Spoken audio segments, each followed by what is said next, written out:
Soekarno ini kan sebenarnya tumbuh dari pergerakan nasional di eranya Cokroaminoto dulu. Ya. Kenapa Indonesia tidak kunjung sejahtera?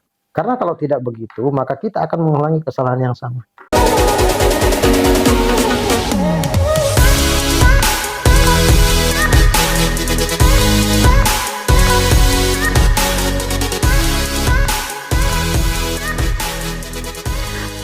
Assalamualaikum warahmatullahi wabarakatuh. Waalaikumsalam. Selamat bergabung kembali di saluran pemikiran bangsa. Salam restorasi. Pada sesi sebelumnya kita sudah sempat membahas atau meneropong bagaimana kemudian dinamika transformasi di Indonesia secara historis, dan pada sesi kali ini teman-teman sekalian, kita akan melihat bagaimana kemudian pengaruh dari perubahan sosial atau proses transformasi sosial terhadap agenda pewujudan cita-cita kemerdekaan bangsa. Nah, pada sesi kali ini teman-teman sekalian telah hadir di sini Bapak Dr. Syafinoddin Al-Mandari, salah seorang cendekiawan Muslim dan penulis yang cukup produktif. Kita sapa dulu.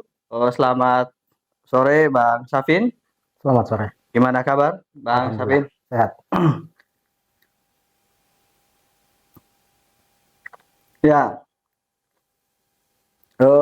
ada satu pertanyaan besar yang selama ini menggelitik kita semua, Bang Safin, bahwa kalau kita mau hitung sejak Indonesia merdeka pada tahun 1945, paling tidak kita sudah pernah mengalami dua kali gelombang transformasi sosial politik, yaitu belum terhitung tahun 45 sendiri sebagai satu momentum kemerdekaan bangsa kita. Tetapi setelah itu ada transisi dari Orde Lama ke Orde Baru. Setelahnya lagi ada reformasi. Nah, dari beberapa kali gelombang perubahan sosial ini, yang kemudian menjadi menggelitik bagi kita, kenapa Indonesia tidak kunjung sejahtera.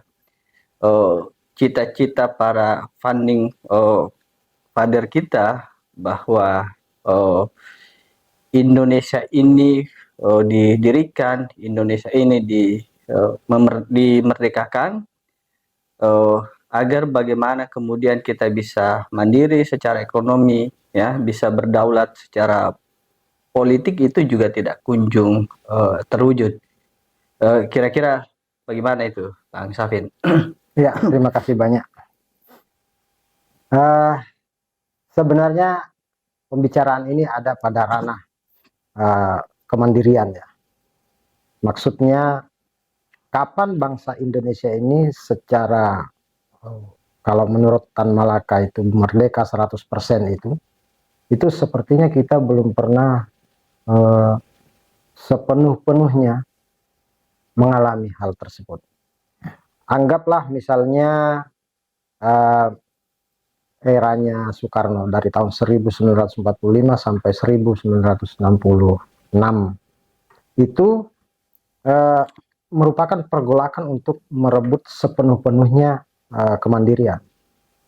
Memang pada waktu itu, menurut pendapat saya, ada satu hal yang sangat istimewa yang sedang diusahakan oleh Soekarno, yakni merebut kemerdekaan atau merebut kedaulatan, kemandirian dalam pengertian terlepas pengaruhnya dari unsur-unsur kekuatan asing, sehingga rencana yang ada di dalam Marshall Plan misalnya, kita ingat ya, ada Marshall Plan di tahun 1948 itu apa namanya, dicium oleh Soekarno sebagai suatu upaya penjajahan baru. Beliau menamakannya sebagai neokolonialisme dan imperialisme. Kewaspadaan Soekarno terhadap neokolonialisme dan imperialisme itu sebetulnya pada saat itu sedang ingin dimasyarakatkan secara masif dan akan masuk ke dalam budaya atau cara berkebudayaan baru di dalam kebangsaan kita itu. Sayangnya dia terpotong dengan peristiwa tahun 1965 dan kemudian alih kekuasaan ke era pemerintahan yang disebut sebagai Orde Baru itu di bawah kepemimpinan Jenderal Soeharto. Sayangnya yang kedua tentu saja di sini adalah Soeharto tidak melanjutkan visi besar Soekarno. Anggaplah bahwa Soeharto datang untuk mengoreksi beberapa kebijakan anti demokrasi, katakanlah begitu, misalnya konsep tentang presiden seumur hidup dan sebagainya, yang dianggap tidak memenuhi konsep-konsep demokrasi yang dipahami oleh para tokoh bangsa waktu itu, sehingga memudahkan Soekarno untuk dimaksudkan di dalam sidang MPRS. Yang mau saya katakan adalah Indonesia itu belum pernah memiliki semacam keleluasaan menggarap kemandirian bangsanya. Sebab setelah Soekarno mencoba tadi itu memprakarsai misalnya satu blok baru dari dua blok yang sedang bertarung itu, yaitu blok kapitalis Barat ya, di bawah Amerika dan blok sosialis komunis Timur yang dipimpin oleh Uni Soviet. Itu sebenarnya Soekarno sedang mau mengatakan bahwa kita tidak ada di dalam kedua-duanya, tetapi tidak secara sempurna dijawantahkan dalam satu implementasi yang masif. Sebab apa? Memang tahun 1955 sampai 1965, 10 tahun itu sepertinya kita memang gagal menerjemahkan visi itu ke dalam kebudayaan. Yang kedua, memang tidak selesai di kita itu adalah konsepsi ideologi bangsa kita. Ketika Pancasila harus tampil untuk menjadi satu alternatif pandangan dunia baru yang mencoba keluar dari konsepsi kapitalisme dan sosialisme itu tidak selesai. Terjemahan misalnya Manipol Usdek dan sebagainya yang dikonsepsikan Soekarno itu hanya ada di tingkat elit dan tidak mengejawantah di dalam konsepsi kemasyarakatan, keseharian masyarakat itu tidak menggambarkan semacam kemandirian, sambutan masyarakat untuk ikut mendorong kemandirian bangsanya ini. Akibatnya ketika operasi Barat masuk untuk memutus kekuatan Soekarno dan beralih kepada kekuatan Soeharto yang pro Barat, itu kemudian rakyat tidak sadar, tidak tahu bukan ya, bukan eh, tidak tahu apa-apa. Maksud saya mungkin juga banyak yang sadar, tapi di tingkat grassroots eh, puluhan juta masyarakat Indonesia itu tidak tahu tentang apa sebenarnya yang harus diperbuat dalam rangka membangun kemandirian bangsa itu. Mungkin dia belum tahu juga bahwa pada hakikatnya kita sedang berpindah dari satu penguasaan ke penguasaan yang lain. Dan praktis menurut saya di 30 sekian tahun kekuasaan Soeharto itu kita mutlak ada di dalam penguasaan Barat, dalam kontrol Barat seperti itu. Ini transformasi dari Soekarno ke Soeharto itu sebetulnya menurut saya degradasi. Ketika Soekarno mencoba membangun visi kemandirian bangsa melalui slogan anti kolonialisme dan anti neokolonialisme dan imperialisme, anti neokolim ya. Bahkan dia memprakarsai Konevo ya, Conference of New Emerging Forces, dan bahkan Ganevo-nya juga dia bikin. Itu kan sebenarnya simbol perlawanan terhadap hegemoni Barat ya. Nah, dari sini sebenarnya langkah yang menurut pendapat saya andai kata itu diteruskan oleh penerusnya kemudian itu bisa kita harapkan sebagai satu titik yang membuat kesinambungan antara visi awal kemerdekaan dengan proses pembangunan. Tapi ternyata pembangunan kemudian dirancang di dalam era Soeharto itu terlepas dari visi yang sebelumnya tentang visi kemandirian bangsa itu.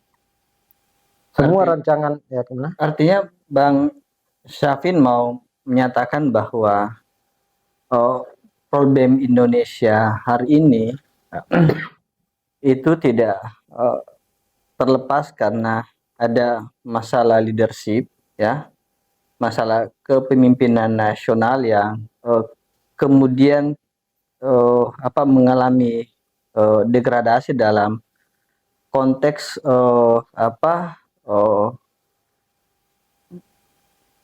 dalam konteks menginternalisasi maupun mengamalkan apa yang menjadi cita-cita kemerdekaan.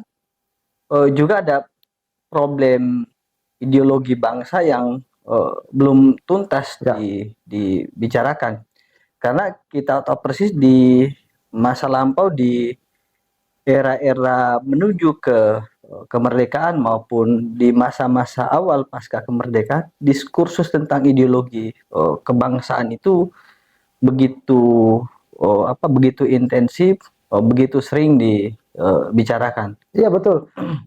Coba perhatikan ya.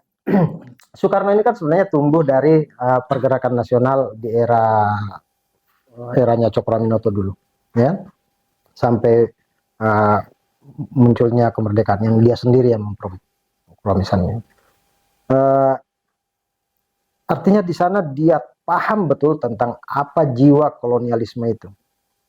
Yang dia katakan bahwa kolonialisme itu adalah anak kandung dari kapitalisme, dan dengan demikian dia hanya bisa dihadapi dengan nasionalisme yang baik. Jadi nasionalisme adalah kunci dari upaya untuk melawan kolonialisme dalam bentuknya yang bagaimanapun. Sehingga Soekarno menurut saya sangat matang untuk membaca apa itu penjajahan. Dia sensornya itu sangat sensitif, sangat peka terhadap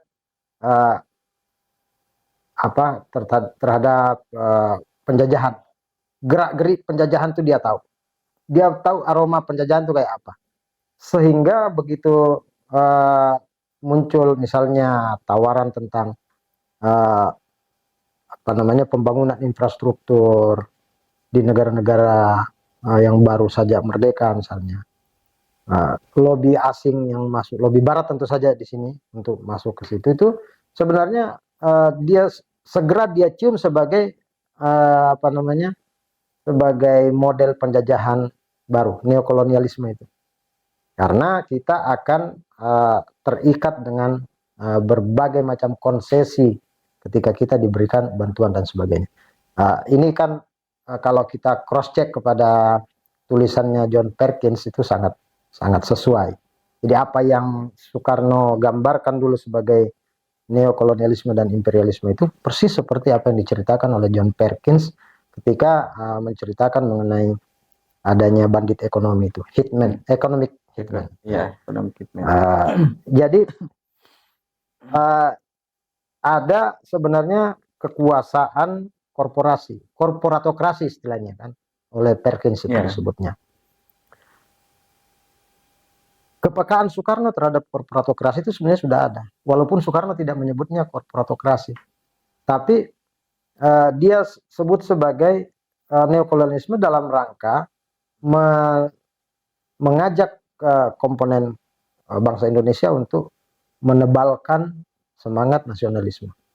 Dan semangat nasionalisme yang dimaksud itu adalah upaya untuk membangun kebudayaan baru dalam rangka melawan semua anasir nekolim itu. Nah, itu sebabnya Soekarno begitu sabar menunggu diskursus tentang ideologi selesai di Indonesia, yaitu dari tahun 1955 usai pemilu 1955 sampai 1959, yaitu ketika konstituante diberikan kesempatan untuk merumuskan undang-undang dasar baru. Nah, tapi karena di sini gejolak politiknya memang rumit untuk diurai dan itu nanti bisa justru timbul perpecahan-perpecahan di mana-mana, maka beliau mengeluarkan dekret atas saran Nasution. Nah, sebenarnya cerita tentang ini adalah cerita tentang upaya untuk mengokohkan ideologi Pancasila sebagai satu alternatif tata dunia di luar dari kapitalisme dan blok sosialisme barat dan sosialisme blok timur. Itu sebenarnya intinya. Tapi sayang sekali, seperti saya katakan tadi, dalam alih kekuasaan ketika beliau turun itu alih kekuasaan tidak menggambarkan sama sekali tentang upaya untuk mendirikan bangsa ini. Yang terjadi adalah proses konglomerasi di era Soeharto itu, pembangunan ekonomi kelihatan jalan, tetapi bisa kita katakan bahwa Indonesia tidak membangun kebudayaannya yang khas, yang dapat sewaktu-waktu digunakan untuk merebut kemandirian itu, mengambil alih kemandirian bangsa itu. Bisa diambil contoh misalnya ketika perusahaan-perusahaan strategis itu masih ada di bawah permodalan asing yang mengikat, yang maksud saya yang berkonsesi berat kepada misalnya beban APBN lah dan sebagainya. Nah, itu sebabnya kan konsepsi trickle down efek di era Orde Baru itu sama sekali mengecewakan. Ya kan, bahwa pembagian kue kekuasaan itu, kue ekonomi itu sama sekali tidak menetes sampai ke bawah. Padahal menetesnya itulah yang kita anggap sebagai upaya untuk penyejahteraan. Nah, ini menetesnya justru ke orang-orang tertentu yang di kalangan konglomerasi Orde Baru. Membentuk oligarki. Membentuk oligarki itu. Nah, setelah itu kan kemudian muncul gelombang reformasi sebagai satu bentuk koreksi terhadap apa yang terjadi di era Orde Baru. Artinya kalau kemudian kita bisa menyatakan bahwa Orde Baru ini keluar dari track yang sesungguhnya yang diharapkan sebagaimana menjadi semangat memerdekakan bangsa ini, maka kemudian belakangan ini juga kita menemukan kenyataan bahwa reformasi ini tidak berjalan ya sebagaimana yang diharapkan. Artinya bahwa harapan yang sempat ditanam oleh rakyat Indonesia yang kemudian mewujud menjadi satu gelombang perubahan sosial yang bernama reformasi itu tidak terwujud. Nah, sekarang pertanyaan, apa kira-kira langkah bersama atau langkah besar yang bisa kita lakukan sehingga kemudian apa yang menjadi cita-cita kemerdekaan itu bisa tertunaikan, Bang Safin? Kita sebenarnya ditantang untuk membuat konsepsi Indonesia baru. Jadi menurut saya reformasi dulu itu 1998 berjalan begitu saja, hanya mengantar kita pada satu transisi untuk membicarakan tentang apa reformasi, apa yang kita sebut sebagai Indonesia yang kita tuju, itu Indonesia baru yang kita tuju. Artinya untuk mau mengatakan bahwa sebenarnya gerakan reformasi dulu itu tidak dimulai dengan suatu kepastian tentang konsepsi Indonesia yang akan kita tuju untuk kemudian dikawal semacam itu.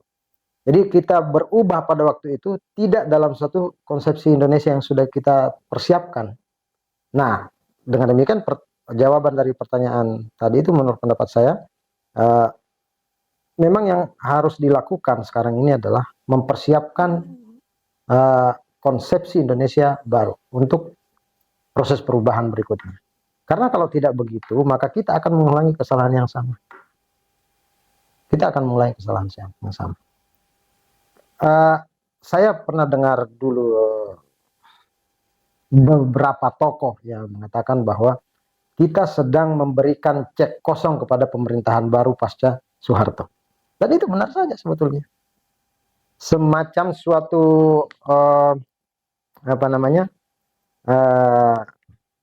pemberian otoritas, tapi tidak diberikan arahan. Ya, diberikan juga semacam inilah konsepsi yang akan kita tuju. Jadi trial and error. Itu situ masalahnya. Akibatnya tambal sulam. Di satu sisi ada beberapa perbaikan, di sisi lain mengandung kecacatan-kecacatan yang mendasar. Ya, misalnya pilihan-pilihan pembangunan yang ada sesudah masa Soeharto itu. Bagaimana misalnya Habibie, ya pada waktu itu ada prestasi ekonominya. Kita tahu bahwa Habibie itu berhasil menurunkan nilai tukar misalnya, currency itu. Nah, tapi di sisi yang lain mengambil langkah-langkah politik yang sebenarnya tidak prioritas. Misalnya urusan Timur Timur, ya kan, itu menjadi blunder buat dia. Satu, tidak panjang usianya masuk Gus Dur mengambil cara-cara yang juga sebenarnya mengarah kepada kemandirian menurut saya itu konsepsinya Gus Dur. Tapi lagi-lagi Gus Dur tidak memberikan gambaran tentang Indonesia baru yang dia maksud, ya kan? Sehingga bingung, penyelenggaraan negara juga tidak terarah, menimbulkan suatu ketidakpastian di dalam masyarakat dan di kalangan elit juga, elit politik. Semuanya serba tidak jelas. Megawati apalagi langkah-langkah yang seharusnya tidak prioritas di situ. Misalnya bagaimana penjualan aset-aset negara semacam Indosat dan lain-lain sebagainya, itu kan terjadi di masa itu, menimbulkan semacam perdebatan besar. Bukan hal-hal yang lebih fundamental, misalnya membangun infrastruktur atau yang lain-lain. Begitu datang SBY selama 10 tahun itu juga hampir dapat kita pastikan pilihan-pilihannya tidak begitu banyak yang mengandung visi kemandirian tadi itu. Ada pemerintahan Jokowi sekarang ini yang mencoba keluar sedikit dari dari bingkai pengaruh kapitalisme Barat. Dia beralih kiblat merangkul Cina misalnya. Tapi itu lagi-lagi tidak punya semacam blueprint yang bagus mengenai Indonesia baru. Jadi kesimpulan saya dari semua itu adalah kita belum punya Indonesia baru. Kita belum punya konsepsi negara yang akan kita tuju bersama, yang dipahami mulai dari tingkat elit sampai masyarakat awam, masyarakat umum. Satu konsep Indonesia baru yang yang itu dibingkai oleh ideologi ya, atau pandangan kebangsaan yang bernama Pancasila. Ya. Itu yang dimaksud. Iya kan kalau kita merujuk pada Kunto Wijaya ya, ideologi itu menjiwai lahirnya kultur ya. Dan kultur itu akan menjiwai munculnya sistem-sistem sosial, sistem ekonomi, politik, sosial budaya, dan seterusnya.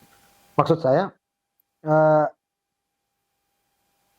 ketidakpastian, ketidakkokohan ideologi Pancasila ini juga ikut berpengaruh pada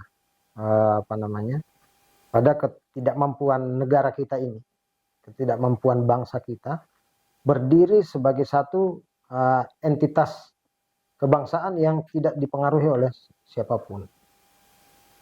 Ada bedanya dengan misalnya Cina.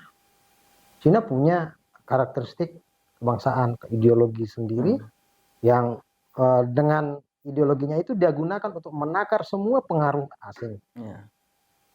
Apalagi misalnya Iran, ya. dengan definisi ideologi Islam yang mereka punyai, satu bangunan konstitusi yang kokoh, dia gunakan sebagai alat untuk menerjemahkan semua persepsi yang masuk ke dalam pengaruh kebangsaan Iran. Dan dia punya alat ukur yang jelas secara ideologis. Dan hebatnya pula, baik Cina maupun Iran tadi yang kita ambilkan contohnya, atau misalnya Jepang, ya juga begitu Jepang, itu memasyarakat pendalaman perspektif ideologinya, sudut pandang ideologinya itu memasyarakat, sehingga apa yang dikatakan elitnya itu dengan mudah dapat dirasakan maknanya, dirasakan terjemahannya secara sosial di masyarakat itu. Sehingga siapapun pemerintah dan kapanpun proses-proses perubahan yang terjadi di negaranya, Jepang, Cina, Iran, seperti kita ambil contoh tadi, itu dengan gampang dicoba dipahami oleh masyarakat, tidak menimbulkan resistensi yang besar. Kalau di kita ini kan yang muncul ada kecurigaan. Kalau di sana itu yang muncul hanya semacam perbedaan strategi. Mungkin yang satu merasakan bahwa ini strategi yang dipilih itu adalah berbeda. Tapi ketika sudah berbicara tentang konteks negara menghadapi pengaruh asing yang tadi akan berpengaruh terhadap kemandirian bangsanya, mereka bersatu semua, satu negara itu bersuara yang sama. Ya mungkin ada segelintir yang berbeda, mungkin yang dipengaruhi oleh anasir asing ya, tapi itu tidak seberapa signifikan, tidak menggoyahkan. Nah di kita ini kita masih disibukkan dengan upaya menerjemahkan ideologi nafas kebangsaan kita itu. Demikian juga dengan belum terbangunnya kultur kemandirian bangsa kita. Kita masih sibuk dengan urusan itu. Dan akhirnya pula kita masih sibuk dengan urusan curiga mencurigai. Perhatikanlah sekarang ini. Ya, coba perhatikan bahwa masing-masing kekuatan politik di Indonesia itu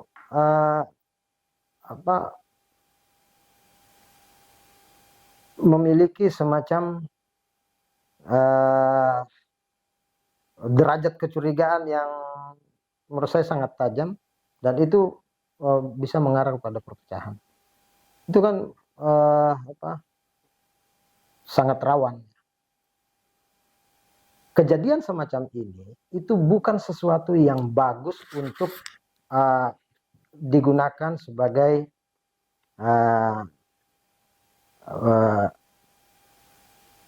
tempat membicarakan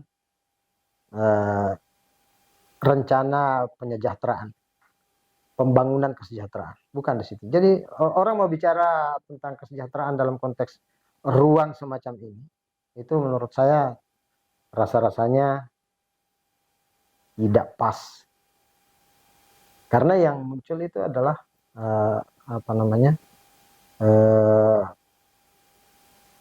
pertentangan antar anak bangsa satu dengan lain dengan berbagai macam sudutnya.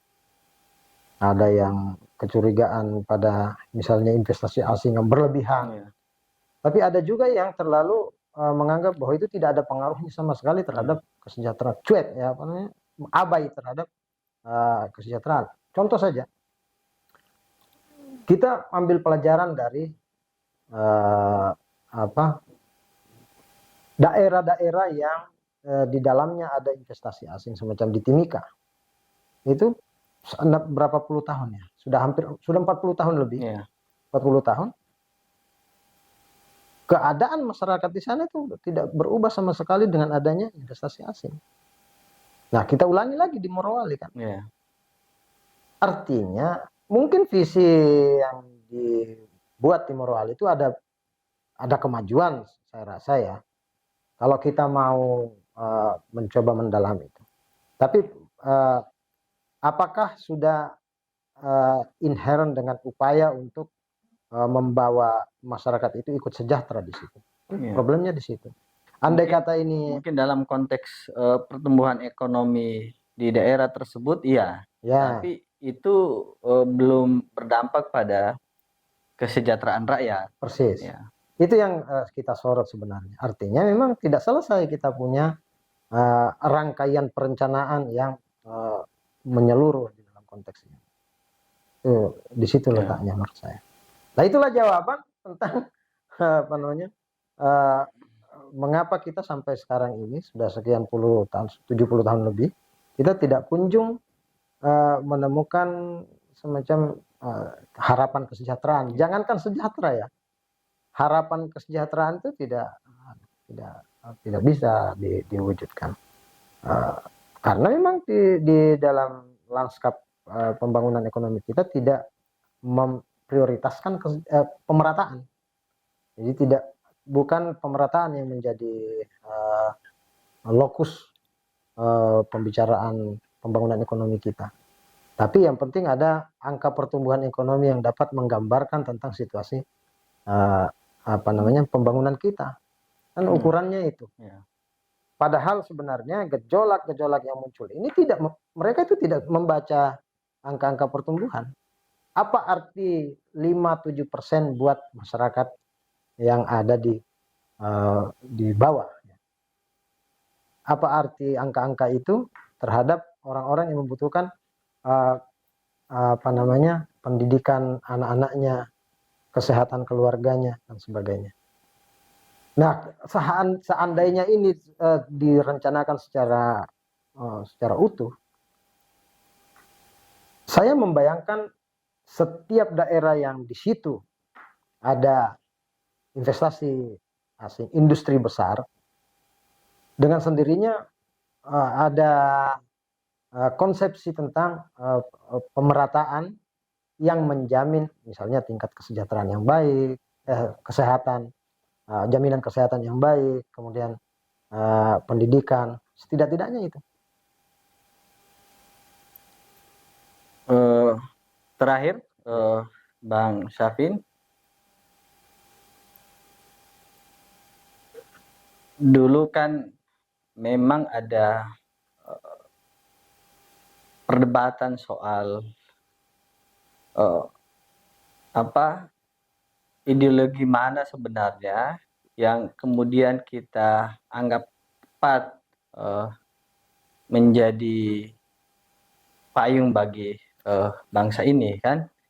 Saya kira diskursus di masa lampau itu kemudian menajam menjadi satu satu perdebatan apakah kemudian Pancasila yang patut untuk kita anut atau kita mau rakit negara ini berdasarkan satu cara pandang agama tertentu gitu misalnya kan. Tetapi kan saya kira diskursus itu tidak berlanjut sebagaimana disampaikan oleh Bang Syafin tadi, berhenti pada beberapa fase setelah itu. Nah, akhirnya sekarang ini Pancasila berhenti sebagai satu simbol saja ya, satu ideologi negara, tetapi kan tidak terumuskan ya menjadi satu konsepsi yang cukup detail ya atau mendalam ya, misalnya bagaimana sebenarnya yang kita maksud dengan ekonomi Pancasila. Apakah ekonomi Pancasila ini berkiblat kepada kapitalisme barat atau sosialisme? Kita belum menemukan satu rumusan baku seperti apa yang dimaksud dengan ekonomi Pancasila, dan saya kira juga itu terjadi di sektor lain. Pertanyaan kira-kira bagaimana kita hendak memperlakukan Pancasila ini, Bang Syafin? Ya, gini. Kalau Nugroho Noto Susanto mengatakan bahwa Pancasila itu adalah sebuah konsensus nasional, itu benar. Ya.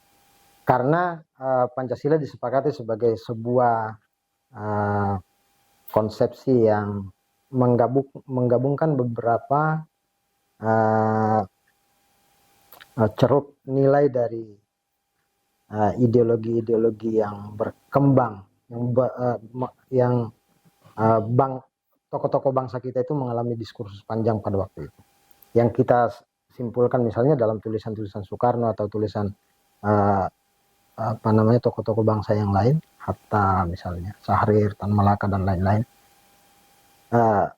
dalam 3 arus besar waktu itu, yaitu Islam, nasionalisme, dan komunisme atau Marxisme, sosialisme. Tapi dengan adanya Pancasila, mereka bersepakat bahwa ajaran-ajaran penting yang dianggap positif, yang baik bagi kebangsaan ini, itu diambil.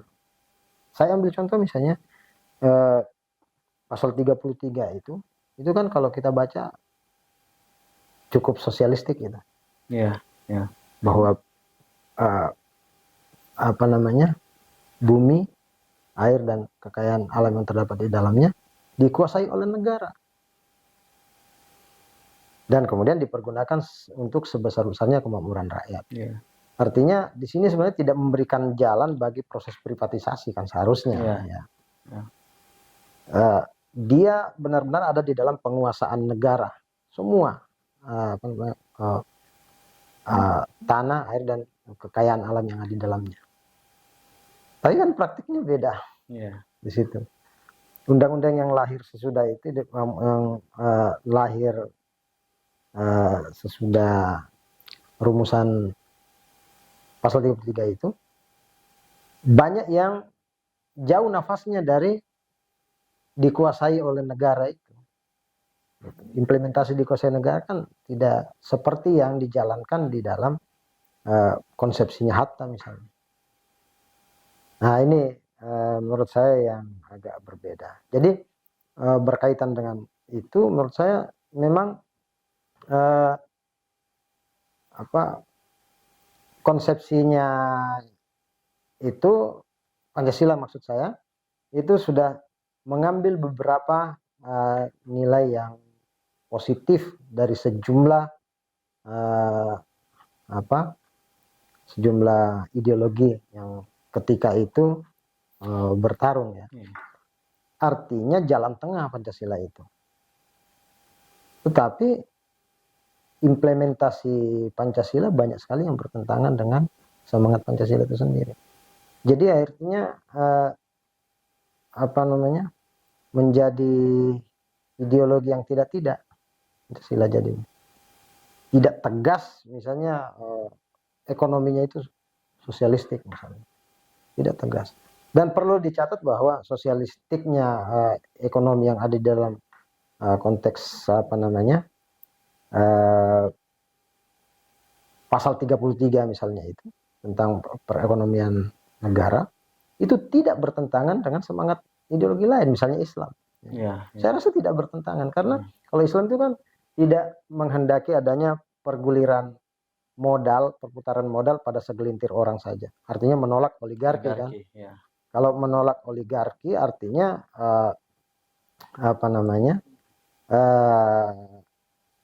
negara tidak boleh kalah dari segelintir orang.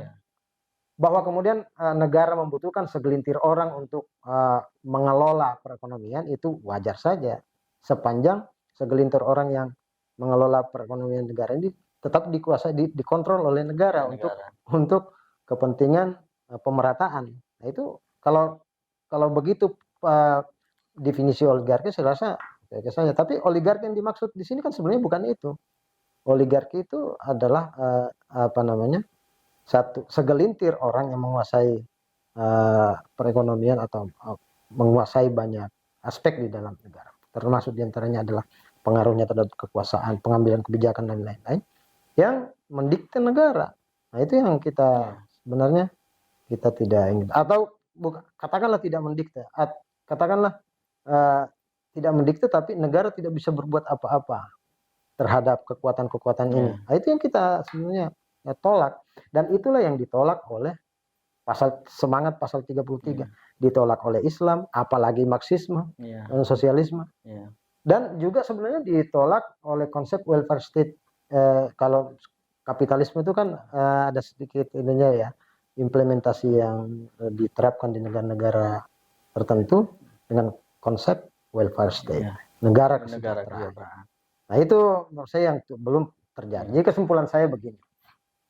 Semenjak Indonesia merdeka bertransformasi beberapa kali itu yang tidak tuntas pertama adalah aspek ideologinya kita ini. Sehingga kita mendefinisikan musuh dari luar. Misalnya kalau menurut Soekarno itu adalah neokolonialisme, itu tidak sampai ke relung sosial kita. Itu satu. Yang kedua, kita belum membangun kebudayaan yang kuat dalam rangka kemandirian bangsa, sehingga rotasi atau perguliran kepemimpinan negara itu dari generasi ke generasi itu tidak muncul dari masyarakat yang berbudaya mandiri itu. Di pemimpin yang lahir belakangan seperti generasinya Jokowi itu tidak sepenuh-penuhnya berhasil mengimplementasikan prinsip-prinsip kemandirian. Mungkin saya rasa ya ada dimensi kemandirian yang dimuat di dalam kebijakan-kebijakan atau rencana-rencananya itu.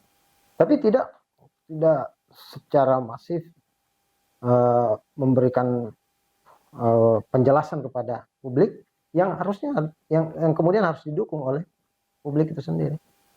Nah, itu.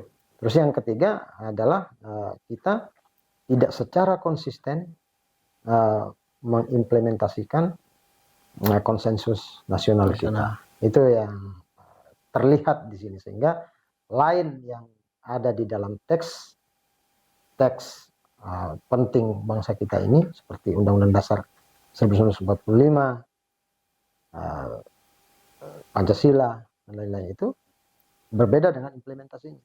Saya ambil contoh sedikit lagi di era Soeharto ya. Mengapa Soeharto akhirnya harus terpilih berkali-kali itu karena dia menerjemahkan tentang presiden apa namanya presiden Indonesia itu masa jabatan presiden Indonesia adalah 5 tahun dan setelahnya dapat dipilih kembali. Itu artinya dapat dipilih berulang-ulang setelah 5 tahun.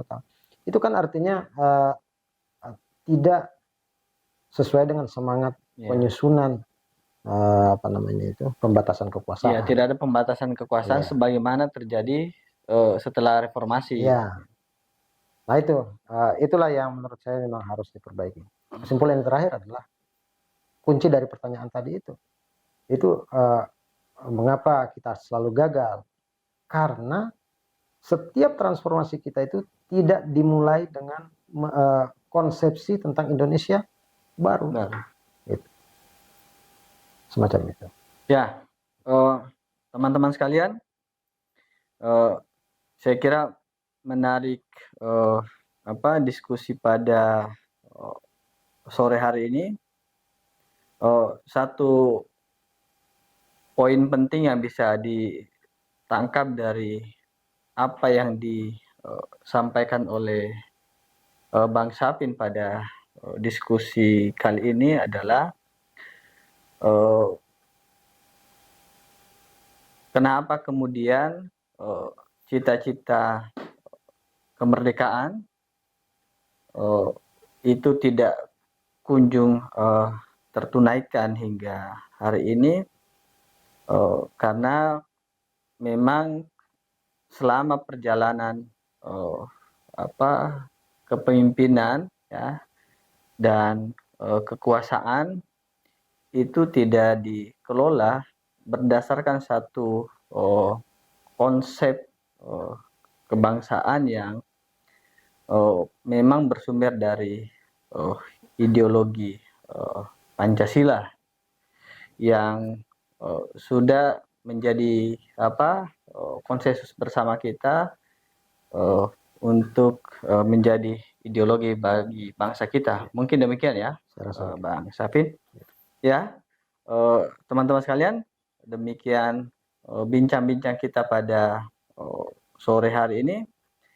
Mudah-mudahan ada manfaatnya dan saya kira Bang Syafin, saya harap untuk tidak bosan-bosan kalau kemudian diundang karena kita pengen mendapatkan banyak analisis ya dan perspektif berkaitan dengan bagaimana kemudian Indonesia ini bisa mewujud menjadi satu negara bangsa yang baik, yang mandiri di masa-masa yang akan datang.